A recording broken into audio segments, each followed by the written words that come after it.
Instituto de la Patagonia está cumpliendo 50 años de existencia, medio siglo que hemos querido celebrar como canal UMAC TV, haciendo lo que sabemos hacer, generando contenidos audiovisuales que hablan acerca de nuestro patrimonio, material e inmaterial, para hacer reflexiones también respecto de lo que somos, de dónde venimos y para dónde queremos ir.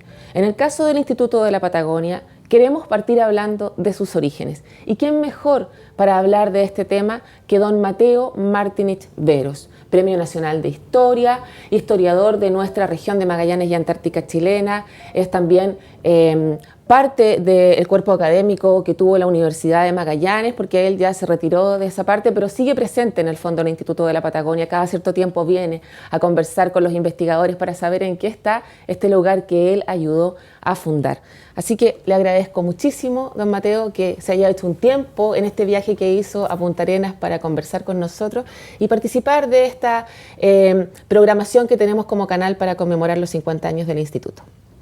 Es un verdadero placer, de verdad, no solo estar con ustedes aquí, con la televisión universitaria, sino además en este lugar, así que más apropiado imposible. Vamos a darle rienda suelta a todos los recuerdos, con mucho gusto. Una conversación que me gustaría que comenzáramos a partir de cómo surge la idea de crear un Instituto de la Patagonia, en la cabeza de quiénes, en la conversación de quiénes aparece esta idea. Aquí está al frente tuyo el responsable directo. La verdad es que el instituto, si uno lo mira ahora con perspectiva histórica de medio siglo, fue una consecuencia más que un objetivo inicial. ¿Qué quiero decir con esto? El sueño mío, incluso desde los tiempos escolares, por lo menos allí recogí la semilla de la inquietud y que se fue manifestando en la medida que fueron pasando los años, se concretó o pretendió concretarse cuando yo era intendente de la región a través de la idea de la Universidad de la Patagonia.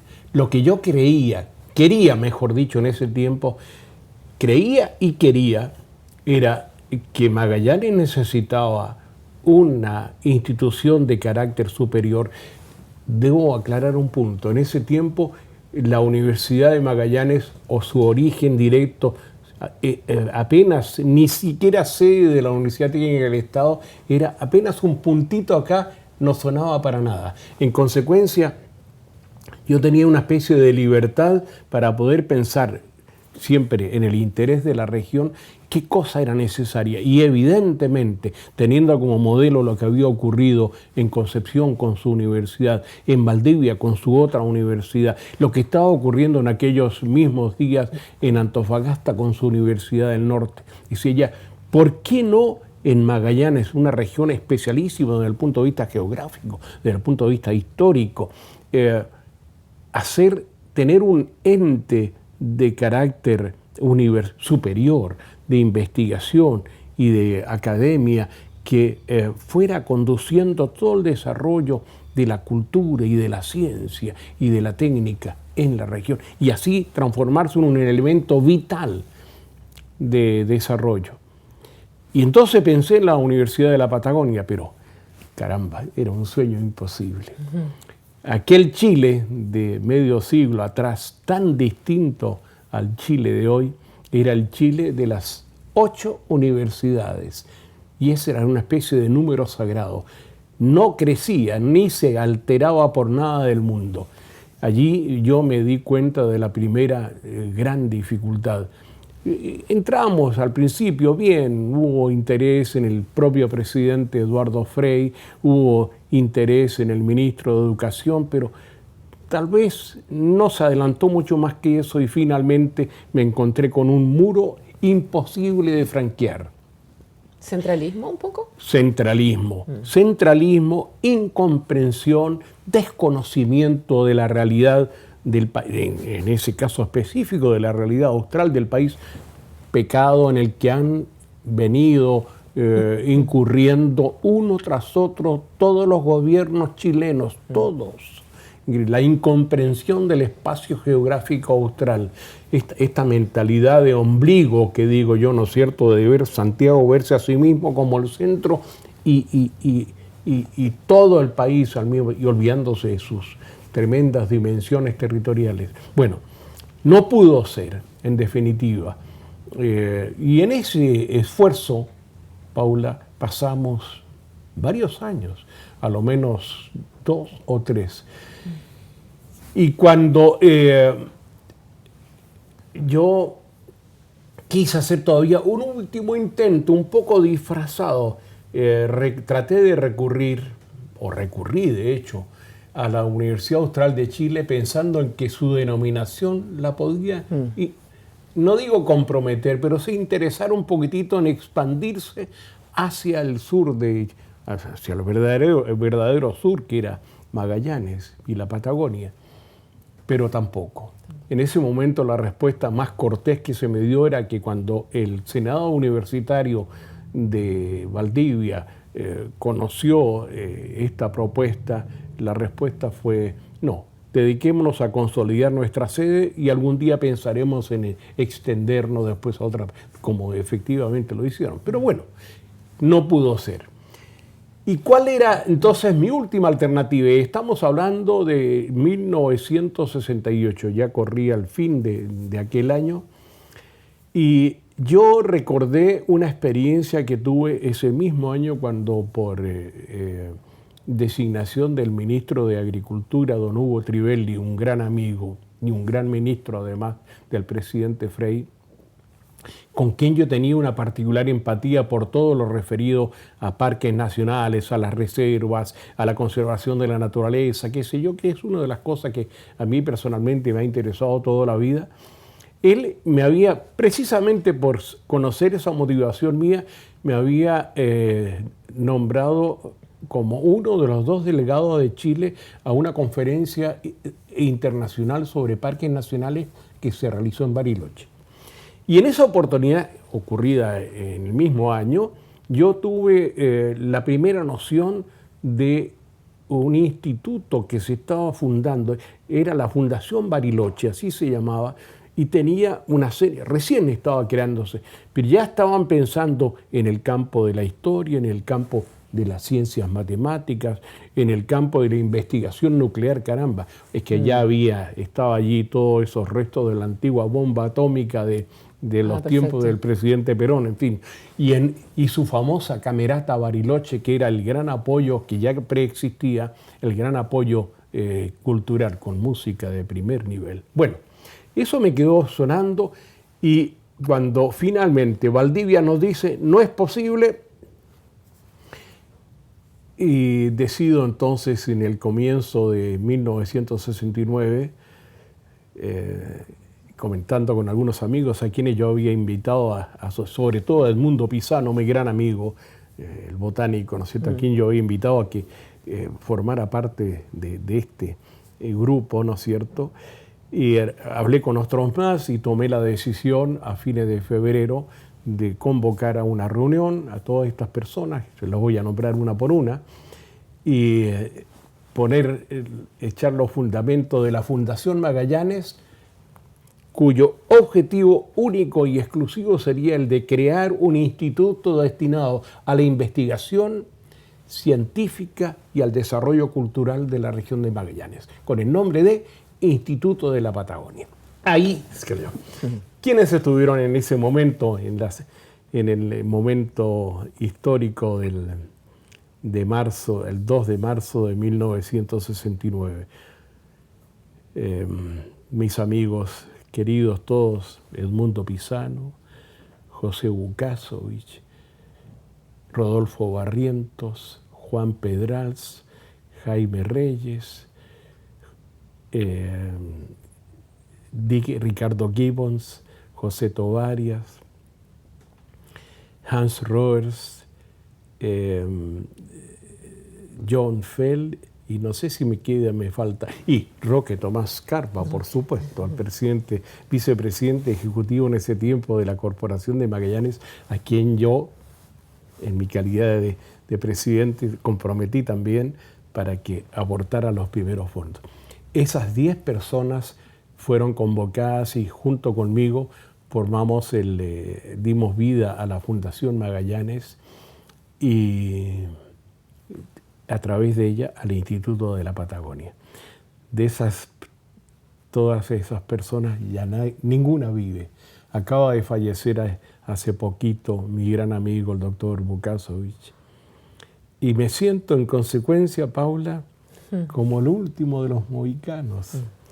De pronto pienso que estoy viviendo de puro porfiado. Pero bueno, Dios me ha dado la posibilidad de llegar a este aniversario, cosa que cuando uno hace una aventura de este tipo jamás la imagina. Sí. Nadie piensa hoy, o fundar una cosa hoy y pensar cómo será dentro de 50 años. Eso ni siquiera está en la mente. Bueno, y ahí estamos. Ese fue el origen. Crear una entidad,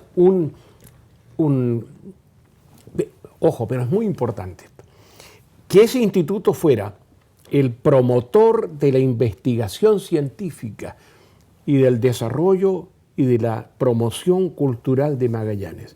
Porque yo tenía la certidumbre, no solo la certidumbre, el convencimiento de largo tiempo, que la región magallánica, lo sabía por mis propios estudios, por mi inquietud de años, la región magallánica había sido para el mundo un objeto de interés científico, siempre, a lo largo de los siglos.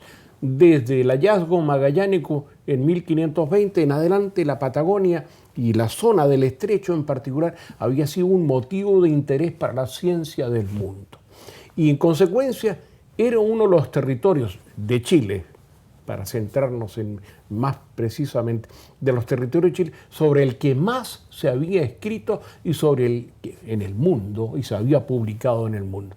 Pero singularmente un territorio del que los chilenos éramos quizás los más desconocedores. Sí. Y hasta ese momento, 1969, ¿no es cierto?, prácticamente los pocos que todavía trabajaban en alguna actividad referida a la Patagonia en general y a Magallanes en particular, no eran chilenos. Si usted no fuera porfiado, se hubiera quedado en el primer intento, frente a las 8 universidades no querían abrir las puertas. De puro porfiado salía. De puro porfiado. Cuando usted me dice que sumó a su amigo que estaba a cargo de la Cormag y que de ahí salieron los primeros recursos, ¿cómo fue eso? ¿Con cuánto dinero partió el instituto y para qué sirvió? A ver, si la memoria no me engaña, y espero que no me engañe, creo que fueron 300.000 escudos. ¿Ya?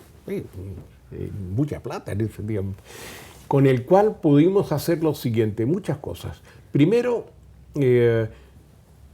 mientras yo iba haciendo todas estas gestiones, hacía tiempo que yo venía en mis idas y venidas hacia el norte y el sur de Punta Arenas, mirando este sector hoy día de la ciudad.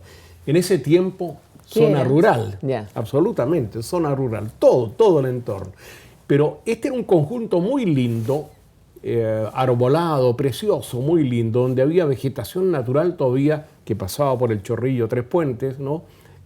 Pasaba por aquí, por donde está el instituto, hoy día seco, y además vegetación muy visible de cipreses, muy lindo, era una cosa muy bonita. Y desde hacía muchos años, cada vez que yo pasaba, decía, si Magallanes tuviera una universidad, si Punta Arenas fuera sede de una universidad, allí debería estar el campus. Eso. Bueno, llegó el momento, se dio la coyuntura. La compañía frigorífica de Magallanes tenía un terreno que iba desde el estrecho hasta 2 kilómetros hacia el interior, hasta el camino que se llamaba Segunda Línea. Entiendo que eran 200 hectáreas, de las cuales cortada por la avenida Bulnes, donde en general era terreno plano, limpio, sembrado solo con avena o con pasto natural, donde ella alojaba a sus animales, generalmente ovejas, ¿no es cierto?, que destinaba a matadero en el frigorífico Tres Puentes o en el matadero municipal, generalmente en el frigorífico Tres Puentes. Y esa propiedad la había adquirido Cofrima hacía ya muchos años antes a la familia Arensen. Había sido una lechería muy lindo, una lechería muy verdadera, lechería Modela, fundada por uno de los descendientes de la familia Arensen. No sé si era Turolf Arensen o alguno de ellos, pero una familia magallánica tradicional. Era un lugar precioso. Bueno, y llegamos acá, hicimos un trato, la compramos. Entonces, ¿En cuánto? La idea era la siguiente: de las 200 hectáreas dejamos todo lo que era el sector que va desde la avenida Bulnes hasta la playa del Estrecho para, ojo, eso a veces se olvida la universidad y no se acuerda de mí, para que allí se trasladara la futura sede de la Universidad Técnica del Estado, que hasta ese momento estaba radicada en un lugar muy malo, muy feo, que había sido una donación municipal para permitir la construcción de la primera instalación universitaria y sobre el cual nosotros construimos en el año 1966 la Escuela de Ingenieros Industriales, que fue la sede original que todavía se mantiene como edificio. ¿En dónde? Ahí al lado del río Las Minas, en el barrio Prat. Ya. Pero la idea era que se construyera después toda la ampliación destinada a hacer crecer a esta sede en ese nuevo lugar, en este espacio, pensando yo que algún día todo podía volver a estar bajo una sola divisa. Bueno, y del lado poniente de esta enorme superficie dejamos 11 hectáreas para el Instituto de la Patagonia y el resto todo se dividió porque yo tenía además, trabajaba siempre en paralelo, tenía otros planes. Una de las cosas que yo quería hacer era el desarrollo de la horticultura con tecnología moderna de invernadero. Yeah. Una cosa que yo tenía en la mente y que había que desarrollar y que efectivamente tanto impulsé como intendente como desde el punto de vista de la dirección del Instituto de la Patagonia a través de la creación del Centro de Horticultura. Entonces creamos pequeñas parcelas y quintas que se dividieron y se entregaron originalmente, tanta cosa. Yo pensaba que debíamos traer algunos emigrantes, agricultores de Holanda y ofrecerles estas parcelas y hacerlo de tal manera que fuera un horticultor holandés, un horticultor chileno, magallánico por supuesto, otro horticultor y así alternadamente, de tal manera que nuestros horticultores locales pudieran aprender toda la tecnología en la que Holanda en esta materia hortalizas y flores ha sido una potencia en el mundo realmente. Bueno, no pudo ser en definitiva y solamente radicaron allí horticultores magallánicos, de los que ya entiendo solo queda uno, lo que son las cosas. Bueno, es el tiempo y sus cambios. Bueno, y así seguimos. Ahora, los objetivos sobre los cuales dirigir la acción del instituto eran principalmente la investigación. ¿Sobre qué materias? ¿Sobre qué disciplinas? La historia.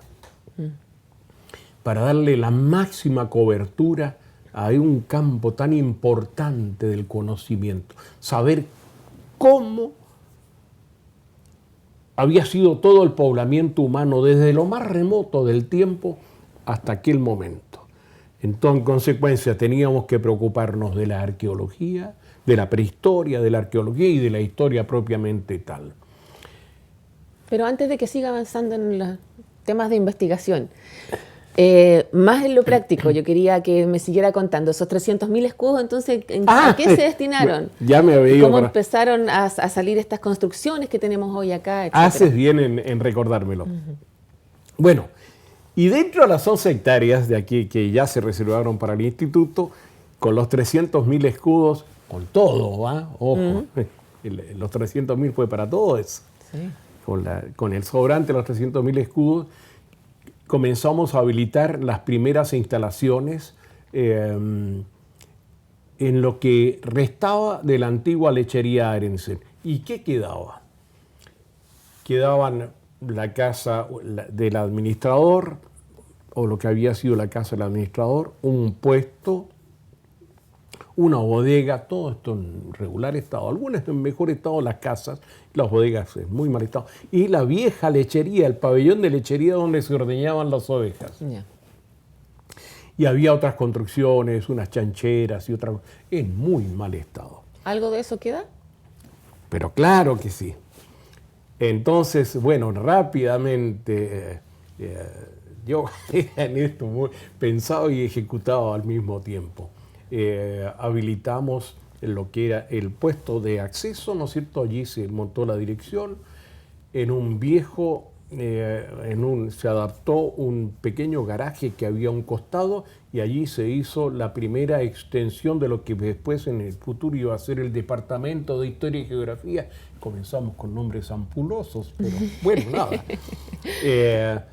Lo más singular, bueno, por supuesto, todo el pabellón toda la vieja lechería o el pabellón de lechería se destinó al Departamento de Recursos Naturales. Allí se iba a instalar todo lo que tenía que ver con los estudios de botánica, de mi amigo Pisano, por supuesto, de zoología, y íbamos a añadir muy pronto también la biología marina.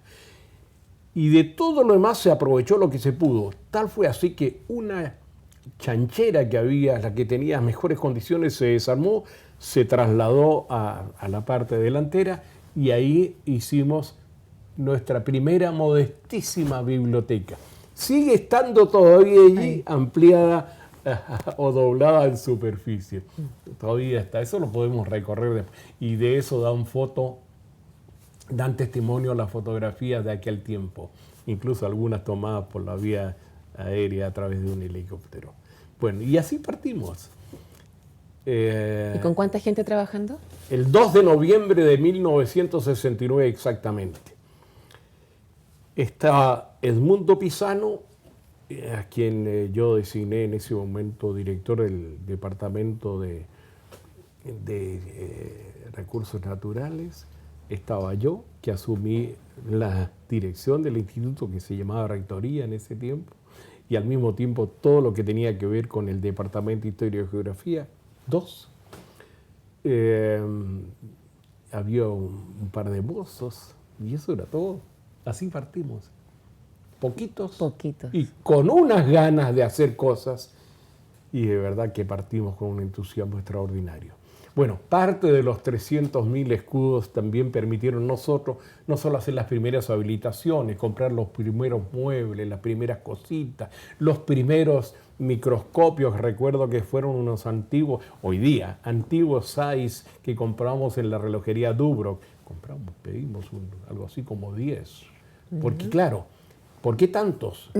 Porque queríamos, dentro de la planificación había que hacer investigación, había que hacer difusión, pero también queríamos dar pasos en el sentido de formar, ofrecer una alternativa a los estudiantes. Y yo inventé lo que llamaba en ese tiempo la Escuela de Administración Ganadera. Pensamos que era, pensamos porque yo siempre esto lo consultaba, lo conversaba con muchas personas, pero sobre todo con mi amigo Pisano, porque él era ingeniero agrónomo, pero al mismo tiempo tenía una estancia en Tierra del Fuego, así que él conocía del tema. Y pensamos que en ese momento histórico del desarrollo de la ganadería lanar en Magallanes, o de la ganadería en general, era importante una cosa. Se estaba perdiendo el nivel intermedio, los viejos administradores de estancia que en el desarrollo del latifundio habían tenido la responsabilidad técnica de la ganadería. Y era necesario reemplazarlo a través de una profesión que se ofreciera como una alternativa interesante para los muchachos que salieran del colegio y quisieran entrar a un nivel superior, y con perspectivas de modernidad, por supuesto. La Escuela de Administración Ganadera. Y al mismo tiempo, la otra alternativa es inventamos una especie de artesanía local o de escuela. Pensamos en una escuela de artesanía para también fomentar el desarrollo de productos artesanales que tuvieran un sabor local. No existía una artesanía de tipo local, pero la inventamos. Y pensamos que eso podía hacerse a través del tejido, a través de la cerámica y a través de la madera.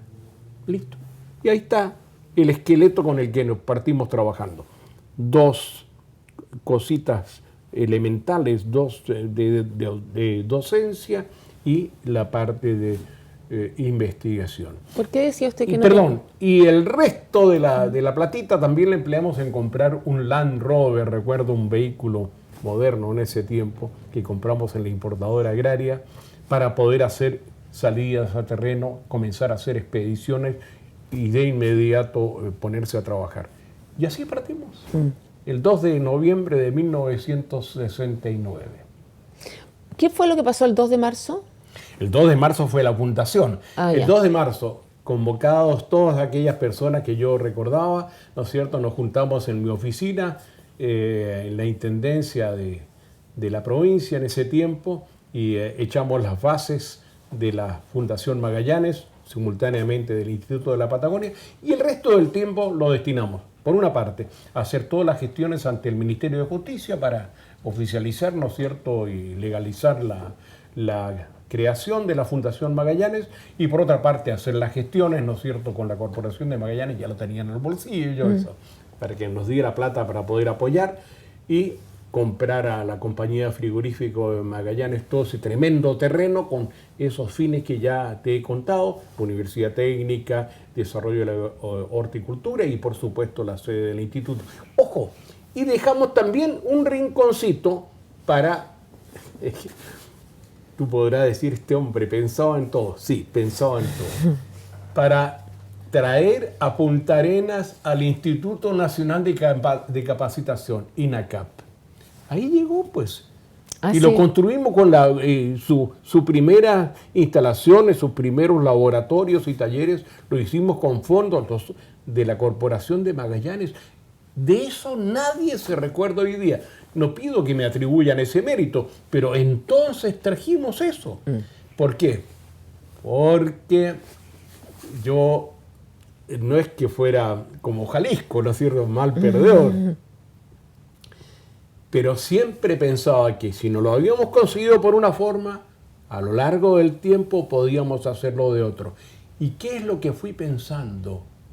Dije yo, muy bien, tenemos el Instituto de la Patagonia, tenemos la sede de la Universidad Técnica del Estado que va a ir creciendo y que la teníamos acá, hay que mirar y hay que irla apoyando. Trajimos al INACAP, trajimos al Instituto, a la estación, ¿cómo se llama?, de línea. Ya. Para eso también, y se consiguió una estancia para ello. Todas estas cosas lo hicimos con la Corporación de Magallanes. La gente se olvida de esto. ¿Cuántas cosas hicimos en ese tiempo, por Dios? Y grande. Yo pensaba que algún día todo esto, INACAP, INIA, Universidad de Magallanes, más el instituto, los íbamos a agarrar, los íbamos a reunir. De hecho, estaban casi todos juntos aquí, en la inmediata vecindad, íbamos a formar de eso, quisieran o no quisieran los santiaguinos, la universidad regional, que yo siempre pensaba que debía llamarse de la Patagonia, porque finalmente, por obra de las circunstancias históricas, ha terminado siendo la Universidad de Magallanes. Gran madre entonces la Cormac. Le invito a seguir conversando acerca de lo que sucede en el ámbito de la investigación en otra parte del Instituto de la Patagonia. Bueno, muy bien. Bueno, usted ya me había empezado a contar cuáles eran las líneas de investigación que se definieron en el Instituto de la Patagonia. ¿Por qué se definieron ellas y cuáles eran? La historia. Era fundamental conocer cómo y difundir. Ojo, no solo investigar para conocer, sino que para difundir. Eso es muy importante. Voy a volver sobre el punto después. Todo lo que tenía que relación con la presencia humana en el territorio austral de Chile, de América y del mundo, a lo largo del tiempo, desde la más remota prehistoria hasta ese momento. Historia, con sus disciplinas auxiliares, la arqueología, y en fin, aparte la geografía y todo, conocer todo el medio natural. En consecuencia, además, también todo lo que era la vida natural, las plantas, los animales, la geología, todos estos antecedentes. Esto formó parte de los objetivos del Departamento de Estudios Naturales. Y esas dos concretas, con esas dos líneas concretas partimos, trabajando en historia primero, en arqueología casi simultáneamente, en botánica y en zoología. Y partimos con una dosis de esperanza y de entusiasmo y de buena voluntad, le echamos para adelante. La idea era ir generando un acervo de conocimiento a lo largo del tiempo mediante el trabajo sistemático, organizado, bien pensado y sostenido, ¿no es cierto?, de tal manera que pudiéramos ser dueños de ese acervo que hasta ese momento era prácticamente ajeno, estaba fuera del país, en el mundo, distribuido en distintos centros académicos, y pudiéramos ser nosotros los dueños de nuestro destino en esta materia. Uno. Y lo otro, para tener inmediatamente un material para poder difundir a la población magallánica, para que la comunidad magallánica fuera la primera beneficiaria y partícipe de ese esfuerzo intelectual. Esa línea base existía porque eso que se conoce, digamos, como el fundamento a partir del cual surge, ¿cierto?, la investigación. ¿Dónde había que pisar en esos momentos donde usted decía que había tanto desconocimiento? ¿Carecíamos de líneas bases en todas estas materias? No teníamos ninguna línea básica, nada.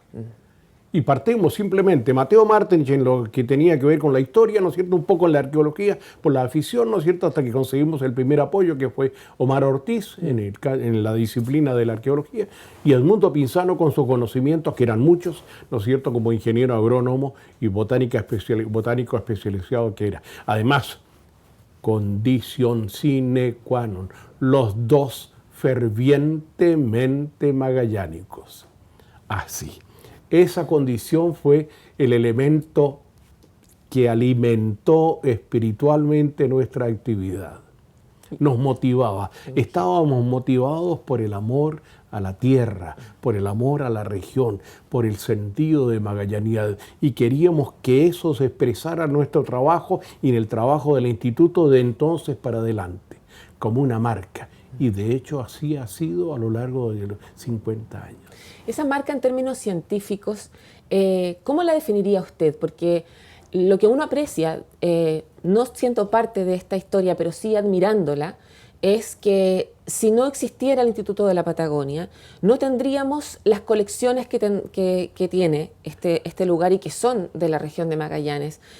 No tendríamos los catastros que existen respecto de la fauna, de la flora. No existirían los estudios arqueológicos que ha habido, comprendiendo cada vez mejor los pueblos originarios. ¿Diría usted, ese el principal logro que se cimentó, digamos, con estos primeros años, el tener una base, una información de tal calidad y tal cantidad que nunca antes se hubiera tenido? Imposible hacer mejor resumen que el que tú has hecho. Es exactamente eso. Y dicho en términos ahora más gráficos, la fundación del instituto, sus ideas originales, la fundación del instituto y su puesta en marcha fue una especie de Big Bang, ¿no es cierto?, que permitió todo el desarrollo de todo lo que tú has dicho muy bien, a lo que yo le sumaría la conciencia de patrimonio y la preservación del patrimonio natural, histórico, cultural. Pero no solo lo que estamos haciendo hoy, sino que todo lo que demás hemos generado en el entorno, todo lo que se ha hecho, se ha escrito, se ha publicado, es increíble, pero uno dice, ¿cómo? ¿Qué exageración? Yo diría que motivaciones como el canto a Magallanes, eso es casi una revelación secreta. Cuando venía aquí su creador, ¿no es cierto?, él venía a hablar conmigo entusiasmado y hablábamos y nos motivábamos el uno al otro, y él se iba embalado para afuera y seguía escribiendo. Todo eso surge aquí del instituto, de un espíritu que se genera en ese momento y se comienza a estimular constantemente. Creatividad. Uy, que por Dios, es que fue de verdad, uso de nuevo el término, Big Bang, fue el momento inicial de una cosa que continúa hasta los días de hoy. Es como tirar una piedra a un agua tranquila y comienza los círculos concéntricos hasta el infinito. Yo sé que lo más probable es que ustedes hayan hecho todo lo que fueron capaces de hacer, incluso más. Pero a la luz de los años, ¿usted mira el aporte científico que ha hecho el instituto y ve algunos vacíos? Claro.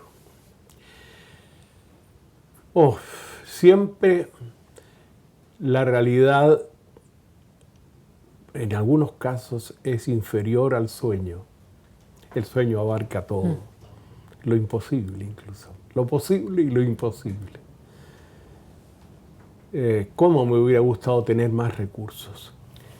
Una característica del instituto es ser hijo de la pobreza. ¿Pero cómo? Hijo de la pobreza, no de los recursos, de la pobreza.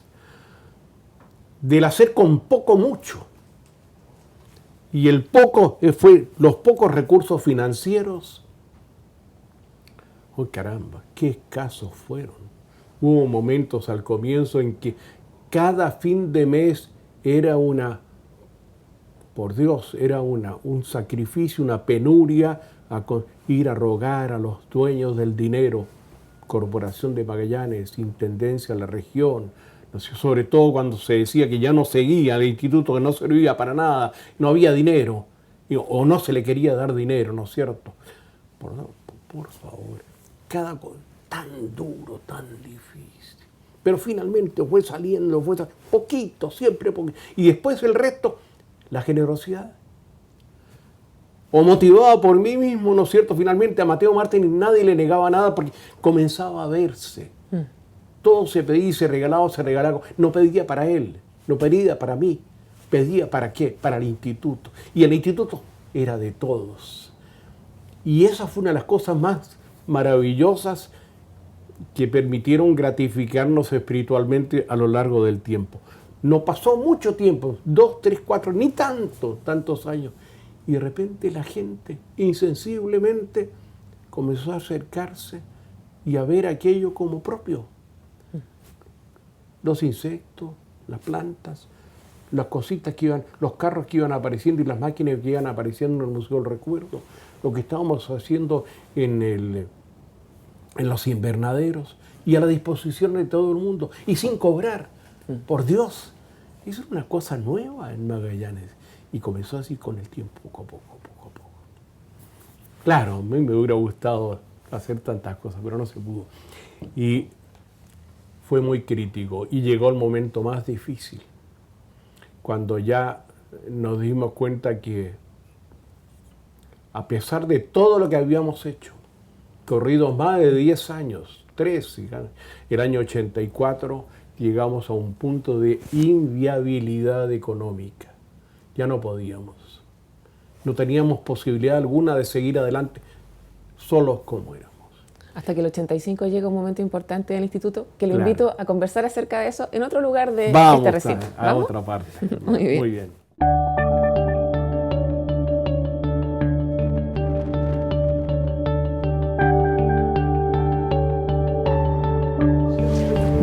No sé, hay algo. Tú entras acá y se te pega un espíritu. Sí. Con permiso.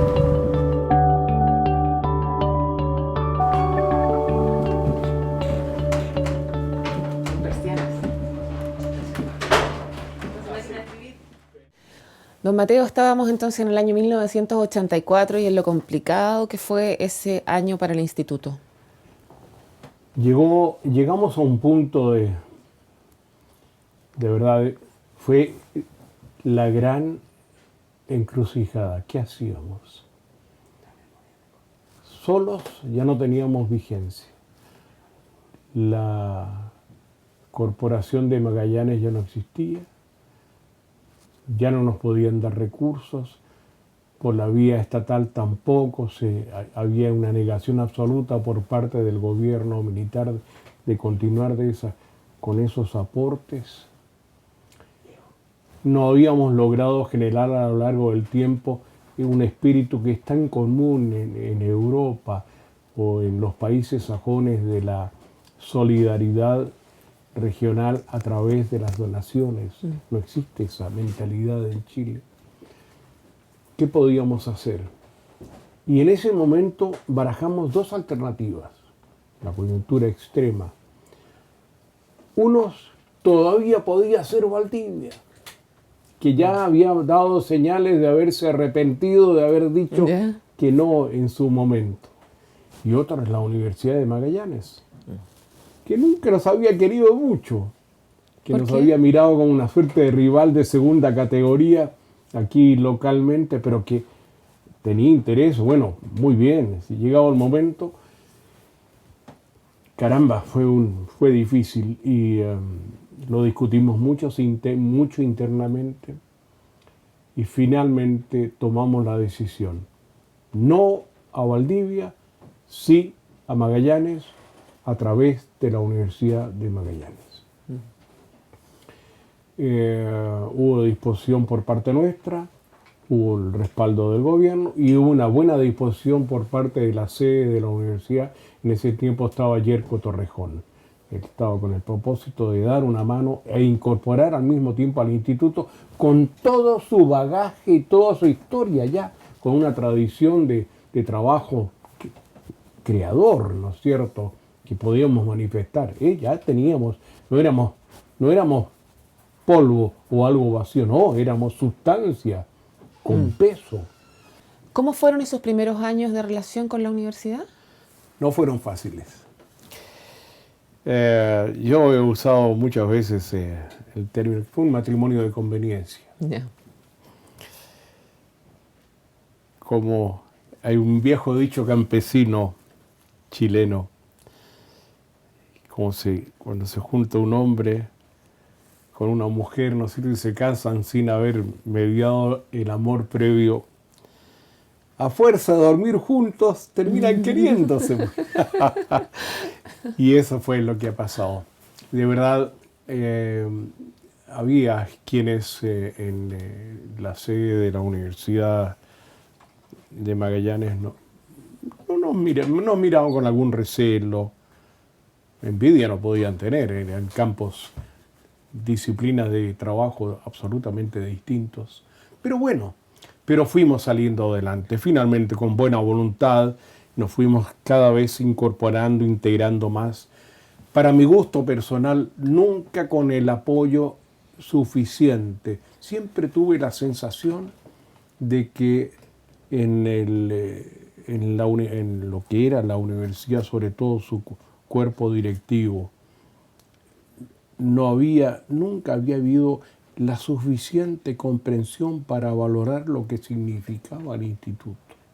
Que no solo era materialidad física interesante, ¿no es cierto?, sino que sobre todo un acervo de conocimiento formado a lo largo ya 15 años de trabajo. Eran 3 lustros de trabajo visibles en colecciones, en patrimonio, en publicaciones, en prestigio.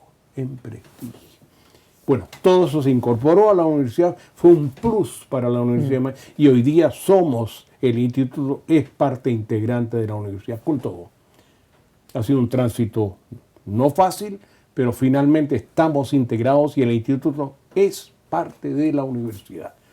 Y ojalá la universidad le siga dando para el futuro, ¿no es cierto?, el apoyo que se merece, porque de verdad ha cumplido dentro de ella un rol, como siempre, importante y muy calificado, muy bien calificado.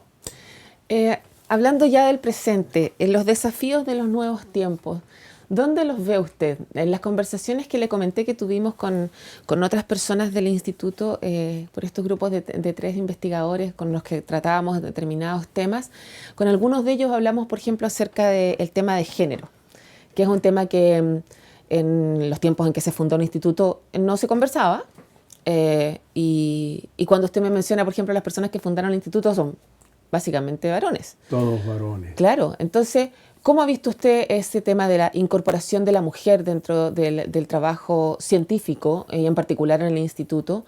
¿Y qué otros grupos de personas cree usted que deberían o se han ido incorporando en el último tiempo como dentro de las nuevas miradas, de los nuevos paradigmas que tenemos como sociedad? Dos cosas. Hay dos cosas importantes en esa pregunta. Primero, el rol de las mujeres. Desde un principio yo fui abierto, ¿no es cierto?, en esta materia. No por ser varón se tiene más talento ni más interés, al revés, por ser humano.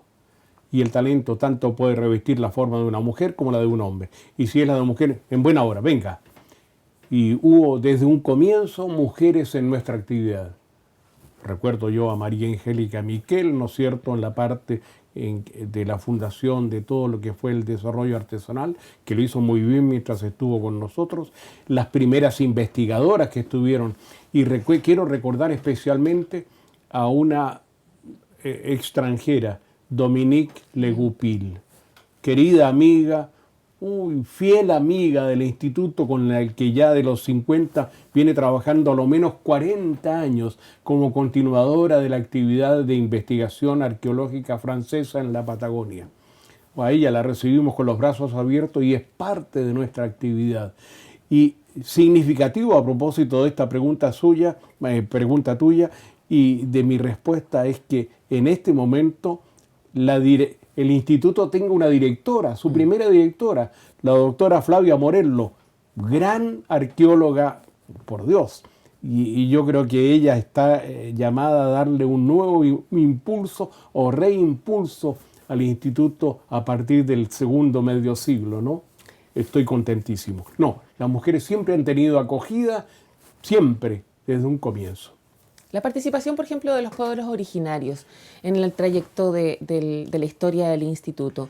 Le pregunto también, a propósito de lo que me comentaba en la primera parte de la conversación, donde me decía que no había artesanía regional. Y me llama la atención porque efectivamente los pueblos Yagán, Cahuéscar tienen su artesanía. Claro. Entonces, ¿hubo una disociación de alguna manera en algún momento que ha ido cambiando en el proceso? Pero claro, como parte de ese desconocimiento generalizado que había, lo poco que se sabía de artesanía indígena, ¿estaba dónde? En los museos. Concretamente en el único museo que había en ese momento, que era el Museo Regional Mayorino Porgatel. Ahí se podía ver lo que habían hecho los Selknam, lo que habían hecho los Cahuéscar de los canales básicamente, y un poco de los Yamana, ¿no es cierto? Eso era todo. Pero no había con quiénes conversar porque esa creatividad se había ido perdiendo y no había podido ser transmitida a los habitantes a lo largo del tiempo. Entonces, yo que dentro de mis estudios históricos había asumido además la responsabilidad de investigar especialmente sobre el grupo Aonikin, ese pueblo tan vinculado con la presencia chilena en la Patagonia y con el desarrollo después de Punta Arenas y de Magallanes, ahí fuimos poniendo en evidencia una cantidad de cosas que después se reafirmaron con los hallazgos arqueológicos y supimos de las pinturas rupestres, supimos de los diseños en cuero, supimos de los diseños en cerámica, interesantísimos. Y comenzamos a tomar por allí información, ideas, ¿no es cierto?, y maneras de realizar. Por el lado de los recursos naturales comenzamos a ponderar, como sabíamos que ocurrían en Chiloé y en otras partes, también en Aysén, el valor de algunos elementos vegetales para teñir raíces, troncos, corteza, no sé, para teñir lana, ¿sí? Y comenzamos por ese lado. Como no sabíamos tejer, utilizamos el sistema, ¿no es cierto?, de tejido tradicional que INACAP en ese momento estaba desarrollando para el SEMA. Y así fuimos incorporando y recreando con el mayor sentido de propiedad, ¿no es cierto?, una artesanía. Y así fuimos extendiéndonos en ese campo. Pero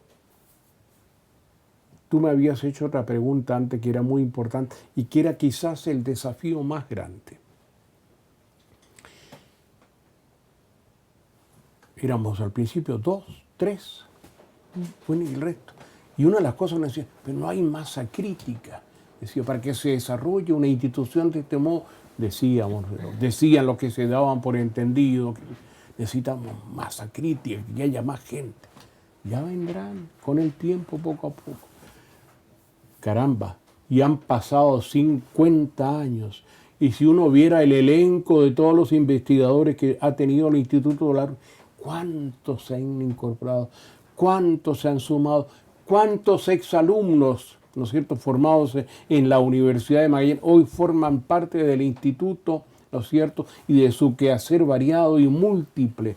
Por Dios, ¿cuánto? Hoy día tenemos una masa. ¿Cuánta gente de fuera se ha venido? ¿Cuántos extranjeros incorporados tenemos? En el caso típico de la doctora Fabiana Martín, ¿no es cierto?, que está dirigiendo ese gran proyecto que es el de la investigación en la Cueva del Milodón, entre otros. Que es argentina. Bueno, es ella, claro, viviendo allá con nosotros, el doctor Luis Borrero, fue el primero que se acercó, ¿no es cierto?, ya hace casi 50 años, 40 y tantos años, a trabajar con nosotros y a quien apoyamos, en fin. toda esa gente, hoy por Dios. Ahora sí que tenemos masa crítica, pero para eso ha tenido que pasar el tiempo. Y el mejor resultado de todo eso es la tremenda producción, el enorme acero. ¿Cuánto existe? No solo en colecciones, pero no solo en colecciones.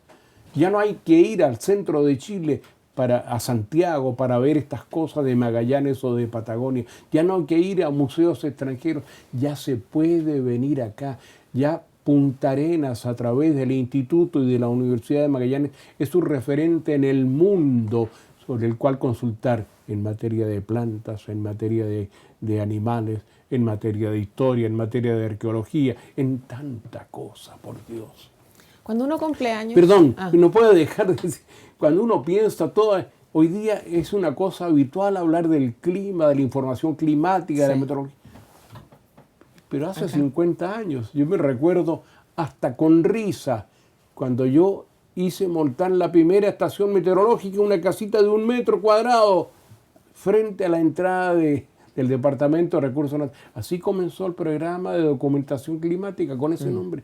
Y hoy día es la estación Jorge Schite, que está hace 50 años recogiendo información y procesándolos científicamente, por Dios, apoyando lo que había venido haciendo durante tanto tiempo, un siglo antes, o casi un siglo antes, la congregación salesiana con el museo, con el observatorio Monseñor Fañano. Así fueron saliendo las cosas, siempre en términos modestos, pequeñísimos, casi risibles para algunos, pero bueno. Yo le quería preguntar, era que cuando uno está de cumpleaños normalmente piensa en lo que ya ha pasado, ¿cierto? Pero también un poco es el momento de empezar a proyectarse, por lo menos lo que uno quiere el próximo año. Aquí estamos hablando de un proyecto que usted gestó hace tanto tiempo y que tiene una proyección de largo plazo. Pero para que esa proyección sea posible, hay cosas que tienen que estar, ¿cierto? Que son básicas, como por ejemplo el tema del financiamiento, el apoyo. Usted dice que la Universidad de Magallanes debería apoyar al instituto en la medida que lo merece.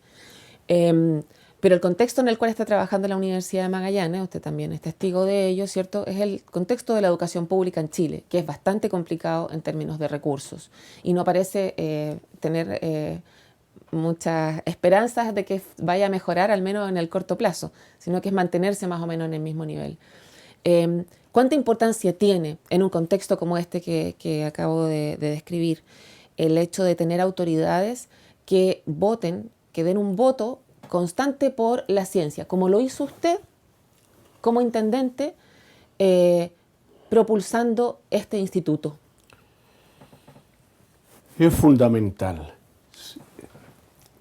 Nosotros aquí, en el mundo, instituciones como el instituto y la universidad prosperan no con la ayuda de los estados, de los gobiernos, sino con el aporte del interés privado, de la solidaridad, de la generosidad privada.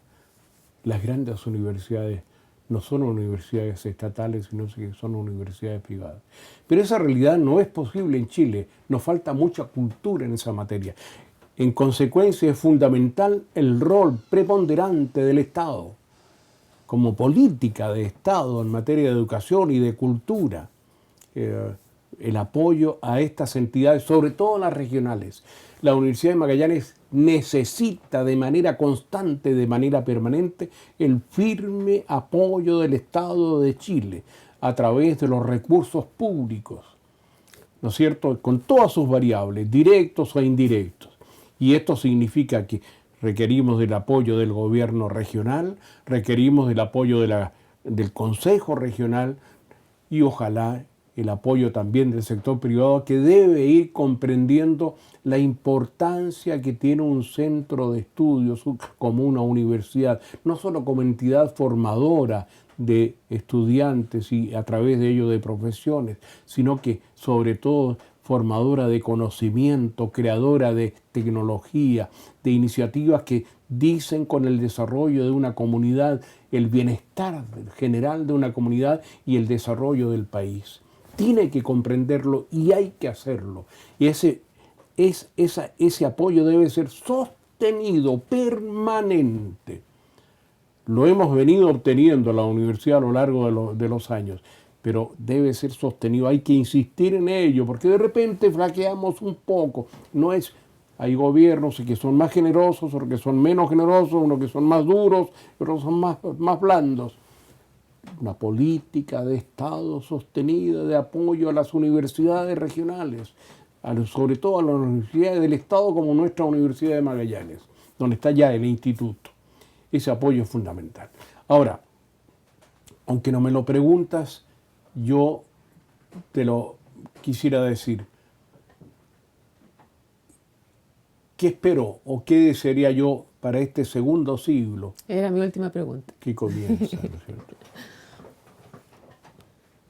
Han pasado los años de aquella materialidad física, ¿no es cierto?, que conocimos hace 50 y que se fue mejorando en las circunstancias y en los azares que ya te he contado, ¿no es cierto?, con pobreza, con austeridad, con recursos, con donaciones, bueno, está bien, todo eso estuvo muy bien y así hemos vivido durante 50 años, y ya está bueno. De ahora en adelante también que la modernidad asuma una cara económica y los recursos vengan para renovar todo lo que es la infraestructura. Es muy importante. Hay un proyecto lindísimo de hace ya varios años que es la formación, la construcción de un centro de visitantes en donde deberá haber además de una serie de cosas para el uso público, para el conocimiento público, tanto de los habitantes de la región como aquellos que vengan del país y del extranjero. Pero requiere inversiones. Se ha intentado hacerlo y siempre los recursos quedan cortos o porque las propuestas, las licitaciones exceden el cálculo inicial. Pero es una variable que se venía dando en tantas cosas, pero tenemos que hacerlo. Y que el costo no sea una excusa para no hacer las cosas. Tenemos que hacerlas. Cuando vamos a otras partes del país, en este caso, y miramos con envidia cómo se ha hecho en Valdivia, cómo se hace en Puerto Montt, cómo se ha hecho, ¿qué digo?, en Concepción, cómo se hace en Antofagasta. No quiero mencionar Santiago para nada. ¿Cómo se hace allí? ¿Cómo se gasta y se invierte? Bueno, ¿por qué no acá? ¿Por qué no acá? Cuando uno sale del país y va a otras regiones del extranjero, a otros países del mundo y ve las maravillas de cómo están sostenidos y en crecimiento sus establecimientos universitarios, uno dice, caramba, si tuviéramos algo igual. Pero ¿por qué no? ¿Por qué no? Tenemos que hacerlo, que sea una norma permanente, el apoyo a nuestra universidad, a nuestros institutos de estudio, a nuestros centros de formación técnica, es una obligación de Estado porque allí está el futuro del país en muchos aspectos. Es una cosa necesaria. Bueno, nada, yo creo que... Hay instituto para 50 años más. Ay, qué linda respuesta. Eso es todo. Hay instituto para mucho tiempo más. Muchas gracias. Gracias a usted, don Mateo. Un verdadero placer conversar con una persona que tiene tan buena memoria como ya se la alababa y que ha hecho tantas cosas con tanto empuje, con tanta porfía, una manera de decirlo, pero perseverancia creo yo que es la mejor palabra. Así que gracias por estar acá y por conversar con nosotros y tener siempre esta generosidad de entregarnos su experiencia y conocimientos. Bueno, nada. Gracias a ti, gracias a ustedes, a todo el equipo de la televisión universitaria por darme este tiempo que cuando menos ha permitido recordar, ¿no es cierto?, el valor de hacer las cosas con sentido y con porfía. Gracias, don Mateo. Gracias a ustedes también. Es de esperar que este tipo de espíritus no mueran nunca. No solo en la región, sino que en el mundo. Muchas gracias a ustedes por acompañarnos en UMAC TV y feliz cumpleaños, Instituto de la Patagonia. Muy bien. ¡Oh, qué lindo! Bravo. Bravo. Muy bien.